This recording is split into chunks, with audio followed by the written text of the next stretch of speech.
Men don't cheat.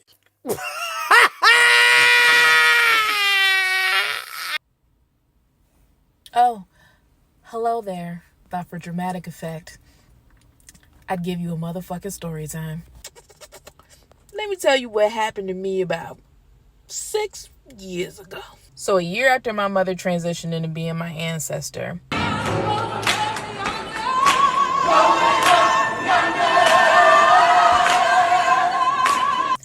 I had came back to the United States. I was traveling back and forth and everything, trying to find myself. And lo and behold, what do you know? I meet a man. Oh, no. No. No. No, no, no, no, no, no, no, no, no, no, no, no. Funny thing that nobody really talks about too when it comes to grief is that feeling of loss, that loss of love that you're missing from that person who is no longer with us. And a lot of us will search for it in other people. That shit'll fuck you up. So anyways, I met this man. He was fine. Brother from South Carolina. I'm thinking to myself, oh, my mom's from South Carolina and everything. Maybe this is her sending this man my way. He looked great on paper, professional, government. You already know, DMV motherfuckers. That's what everybody do out here. And a large popcorn. A large? You got money. He got money. Get it off for him. And we were going on dates, had his own place. Like, everything was peachy keen. So I thought, there have been some red flags. Some glaring ass red flags. But in my mind, I'm thinking, oh my gosh, we're in a relationship. This is what you do. You want to push through and work through these things. Like, no relationship is perfect. This man was so goddamn toxic. And I don't like to use that word.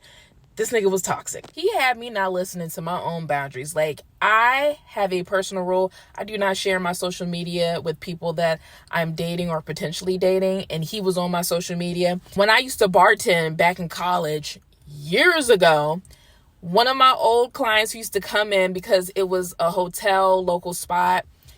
He had said something under a post.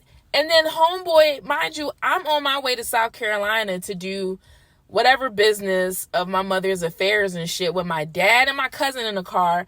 This motherfucker is texting me, stressing me out, talking about like, oh, he's commenting on your shit, and oh yeah, this is who you're talking to behind my back. It came out of nowhere, y'all. Like, I was like, what the fuck are you even talking about?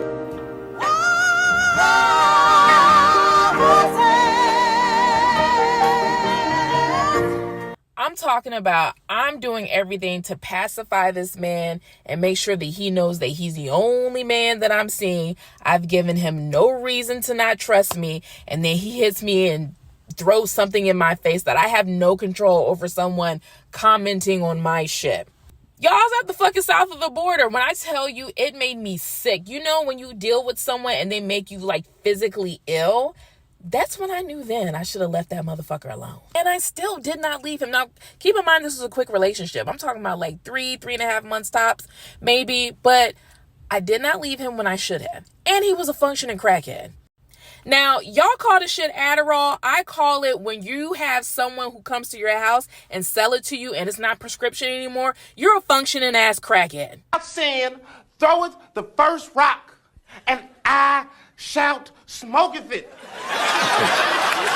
But we went back and forth like this, where I was like, he could feel that I'm like, you know what? I'm getting the fuck out of this situation. And then he would love bomb me, do what he does. Oh, I love you. Baby, please, please. Me still being in a grieving phase, I was really falling for this shit.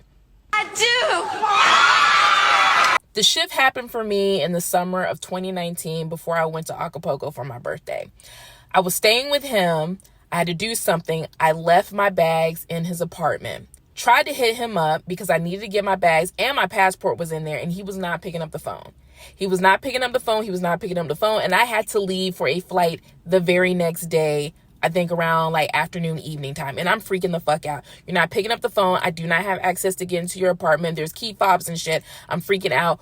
Who does that to somebody? He finally hits me back the morning of the day I'm supposed to leave for Mexico. I go over to his place so I can get my shit. He's hit me with the baby, please. And I just said, you know what? While I'm gone, just let me just be gone and shit. And maybe I'll hit you up when I get back. I don't know yet. And of course, he's blowing up my shit. And this was my birthday fucking trip too.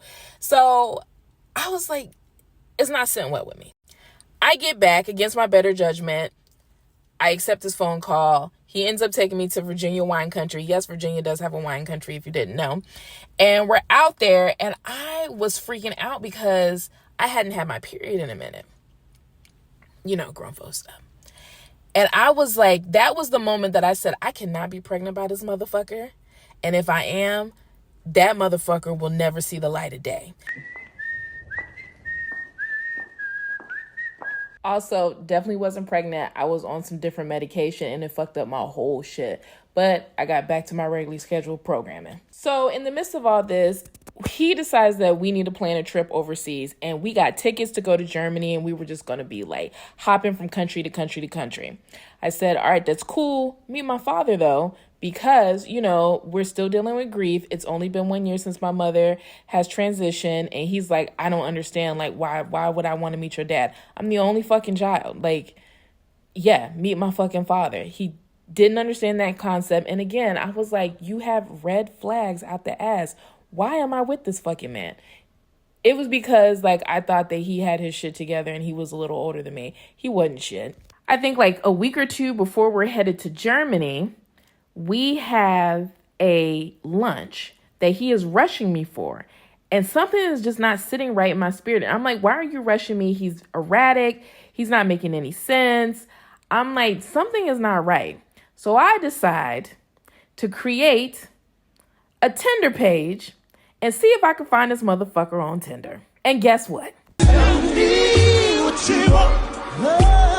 Tell me what you need. Obviously, I found this motherfucker. The page that I created was from some like Instagram fashion girly. I forgot her name, but girl, you did me service because I knew he liked dark-skinned girls, very cute girls and shit. So he took the motherfucking bait. Only problem is he wanted to talk to me on the phone. What is I gonna do? Enter my homegirl Courtney. That bitch held me down.